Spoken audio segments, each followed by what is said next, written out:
আছো কেন আমার মায়ার নজরে আনবে কি ঈমান পড়বে কলেমা আনবে কি ঈমান পড়বে কলেমা যুবক বলে ঈমান আনবো না আনবে কি ঈমান পড়বে কলেমা যুবক বলে ঈমান আনবো না ঠোঁটের মাঝে আছে জাদু মধুতে ভরা ঠোঁটের মাঝে আছে জাদু মধুতে ভরা একটিবার দেখলে যায় মন দেখলে দুবার রয়েছে ঘেরা মায়াতে ভরা রোশনি ছলছলায় নূরের ফোয়ারা দেখি তো জানা হয়ে সাহারা এগিয়ে মোরো রূপের নজারা। পরের দিন আবার নবী পাক জলসা করছেন, নসিহত করছেন, সাহাবায়ে কেরামগণ নিচে বসে আছে। ওই যুবক আমার পেছনে এসে হাজির। আমার নবীর আওয়াজ চোখ গেল, এই যুবক কি ব্যাপার গো, কাল বললে কলমা পড়বো না, আমি পাগল, হ্যাঁ আমি নাকি মিথ্যে কথা বলি, তাহলে আবার আজকে কি করতে এলে যুবক? বলে হে মোহাম্মদ এবার বিপদে পড়েছি। কি বিপদ? সামনে এসো, বলো কি বিপদ? বলে ইয়া রাসূলুল্লাহ কালকে যখন বলেছি কলমা পড়বো না, ঈমান আনবো না, আপনি পাগল, আপনি একটা মুচকি হেসেছিলেন। বলে হ্যাঁ তা কি হয়েছে? বলে আপনারই হাসিটা নিয়ে তো বাড়ি গেলাম, ইয়া রাসূলুল্লাহ খেতে যাই, শুতে যাই, যে কোনো কাজে যাই না কেন আপনার হাসি মনে পড়ছে, একদম ভালো লাগে না, ইয়া রাসূলুল্লাহ আমি পাগল হয়ে যাচ্ছি। রাসূল বলে তাহলে উপায়? বলে ইয়া রাসূলুল্লাহ আমি কলমা পড়বো, আমি কলমা পড়বো। আল্লাহ রাসূল বলেন ভালো কথা, এসো হাতে হাত দাও, কলমা পড়ো। বলে ইয়া রাসূলুল্লাহ আমার একটা শর্ত আছে। তাহলে এই ছেলে কলমা পড়ি, বাবা শর্ত কি রে? বলে হে মুহাম্মদ আপনি যদি আমার শর্তটাকে মেনে নেন আমি কলমা পড়বো। তা বল কি শর্ত বল? বলে ইয়া রাসূলুল্লাহ আমি কলমা পড়বো কিন্তু নামাজ পড়বো না।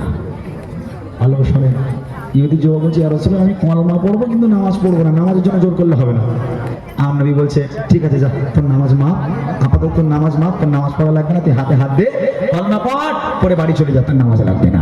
আল্লাহ রাসূলের হাতে হাত দিয়ে বায়াত হয়ে কলমা পড়ে মুসলমান তো হয়ে গেল, হয়ে বাড়ি গেল, কিন্তু প্রতিজ্ঞা করেছে নামাজ পড়বো না। এই যুবকদের মতো যারা নামাজ কালাম পড়ে না তাদের মতো, মানে নামাজ আমি পড়বো না। তারপর দেখেন কি হয়, বলে আবার যুবক এসে নবীর কাছে আছে যারা আমার হৃদয়ে বসে, বলে যুবক এসে আমার নবীর কাছে আছে যারা আমার হৃদয়ে বসে, যেদিকে তাকাই শুধু আপনারই ছবি, যেদিকে তাকাই শুধু আপনারই ছবি, আপনি চাচা চাচা মনে হয় বাতার সঙ্গে আনিব ঈমান পড়ব বলে মা, আনিব ঈমান পড়ব বলে মা, তবে আমি নামাজ পড়ব না, আনিব ঈমান পড়ব বলে মা, তবে আমি নামাজ পড়ব না। ঠোঁটের মাঝে আছে জাদু মধুতে ভরা, ঠোঁটের মাঝে আছে জাদু মধুতে ভরা, একটিবার দেখলে যায় মন দেখলে দুবার, নূর জেগে মায়াতে ভরা, রোশনি ছলছলায় নূরের ফোয়ারা, দেখি তো জানা হয়ে সাহারা, এগিয়ে মোরো রূপের নজারা। জোহরের সময় হয়ে গেল, ওই যুবক প্রতিজ্ঞা করেছে নামাজ পড়বো না। মসজিদে নববী শরীফের বাইরে একটা জায়গায় বসে আছে, অনেকক্ষণ ধরে বসে আছে। জোহরের অর্থ হয়ে গেল, দেখলো সামনে থেকে সব এক এক করে সাহাবায়ে কেরামগণ মসজিদে ঢুকে গেল, সব এক এক করে সাহাবায়ে কেরামগণ মসজিদে চলে গেল। পুরো এলাকা ফাঁকা, এলাকায় আর কেউ নেই, সব মসজিদে চলে গেল, ও একা শুধু বাইরে বসে আছে। আচ্ছা ওর কি ভালো লাগবে তখন? এই গ্রামে ধরে না এতগুলো মানুষ, কোন একটা কারণবশত সব গ্রাম ছাড়া, সবাই গ্রাম থেকে চলে গেল, কেউ নেই, একটা যুবক গ্রামে রয়েছে, ও একা থাকতে পারবে গ্রামে? পারবে না, মন খারাপ হবে। তা ও কি দেখছে সবাই মসজিদের মধ্যে, একা বাইরে বসে বসেই বা কি করবে? ও কি করলো, নবী পাক আবার পরের দিন যখন বায়ান করছেন সাহাবাদের নিয়ে, আবার যুবক চলে গেল। এই যুবক কি ব্যাপার, আজকে আবার কি করতে এসছো? বলে ইয়া রাসূলুল্লাহ বিপদে পড়ে এসেছি, সামনে এসো। কি বিপদ বলো? বলে ইয়া রাসূলুল্লাহ কালকে তো কলমা পড়লাম আর বললাম নামাজ পড়বো না, কিন্তু ইয়া রাসূলুল্লাহ সব সাহাবা কিরাম তো মসজিদে চলে যায়, তা আমি একা বাইরে থেকে আর কি করবো? ইয়া রাসূলুল্লাহ কাল থেকে আমিও নামাজ পড়বো। বলে আলহামদুলিল্লাহ ভালো কথা। বলে ইয়া রাসূলুল্লাহ তবে আমার একটা শর্ত আছে। বলে তার আমার শর্ত? বলে ইয়া রাসূলুল্লাহ যদি শর্ত আমার মানতে পারে তাহলে আমি নামাজ পড়বো। তা বল কি শর্ত? বলে হে নবী আমি নামাজ পড়বো কিন্তু ওযু করবো না, আমি নামাজ পড়বো কিন্তু ওযু করবো না, আমার ওযু করতে ভালো লাগে না। আল্লাহ রাসূল বলছে যা তোর ওযু লাগবে না, তুই বিনা ওযুতে নামাজ পড়বি, তোর ওযু করা লাগবে না, চলে যা, কাল থেকে সাহাবায়ে কিরামদের সঙ্গে ঢুকে যাবি, ওযু করা লাগবে না, বিনা ওযুতে নামাজ পড়বি। এবার দেখেন কি হয়, পুনরায় এসে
নামাজের জন্য যাচ্ছে মসজিদে, প্রতিজ্ঞা করেছিল নামাজ পড়বো কিন্তু ওযু করবো না।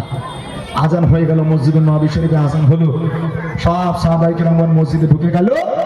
এবার ওই যুবক যে নতুন নতুন কলমা পড়েছে, এবার ও আস্তে আস্তে মসজিদে ঢুকছে। মসজিদে ঢোকার আগে পাশে ছিল ওযুখানা, দেখছে হযরত আলী ওযু করছেন, আর ও দাঁড়িয়ে দাঁড়িয়ে দেখছে। ও বলেছে আমি ওযু করবো না, ওর বিনা ওযুতে নামাজ কিন্তু গ্রান্টেড হয়ে গেছে, ও ওযু না করে নামাজ পড়তে পারে, রাসূল বলেছে। কিন্তু দাঁড়িয়ে দাঁড়িয়ে দেখছে হযরত আলী ওযু করছে, এই হাতের কুনি পর্যন্ত ধুতে হয় না ওযুর সময়, হযরত আলী কাঁধ পর্যন্ত ধুচ্ছে। এখন দাঁড়িয়ে দাঁড়িয়ে কোন দেখলো, দেখার পর সহ্য করতে না পেরে ও চলে গেল, ও ভাই আলী তুমি তো ওযু ভুল করছো, তো তুমি তো ভুল ওযু করছো। বলে কেন ভাই? বলে রাসূলের মুখে শুনেছি হাতের কুনি পর্যন্ত ধুতে হয়, তুমি কাঁধ পর্যন্ত কেন ধুচ্ছ ভাই? হ্যাঁ তোমার ওযু হয় না তো?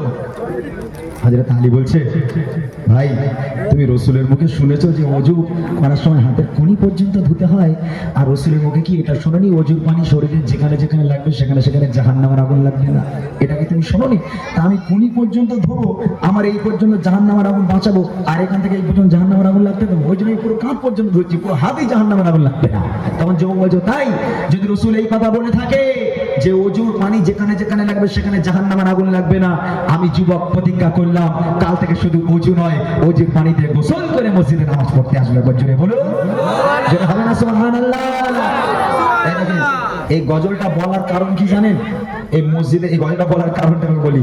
মসজিদে যেমন কিছু কিছু যুবক কিছু বাচ্চারা নামাজ পড়তে যায়, কিছু মুরব্বী আছে খুব খ্যাক খ্যাক করে, একটা যুবক নামাজ পড়তে বিড়ি টেনে টেনে সামনে এসে দাঁড়িয়েছে, এরকম বলে না? এমন মুরব্বী বলে না? আচ্ছা যুবক যখন বলেছে ইয়া রাসূলুল্লাহ কলমা পড়বো নামাজ পড়বো না, নয় বলেছে দূর হয়ে যাবে, তোর কলমা পড়তে হবে না, এরকম বলেছে। যখন বলেছে ওযু করবো না নামাজ পড়বো, আর আল্লাহ রাসূল বলেছে যা তোর ওযু লাগবে না, তুই নামাজ পড়বি বলেছে। কিন্তু ভালো করে ওযু করতেই পারেন না, খই লিখে আমার মসজিদ দিয়েছে নামাজ পড়তে। অনেক মুরব্বী বলে না? খবরদার, আল্লাহ রাসূলের হাদিস, আল্লাহ রাসূলের আদর্শ মেনে চলো। আল্লাহ রাসূল কেমন আদর্শিত ছিল, আল্লাহ রাসূল কেমন আদর্শ আমাদের শিখিয়ে গেছে, সেই আল্লাহ রাসূলের আদর্শ মোতাবেক তোমাকে চলতে হবে।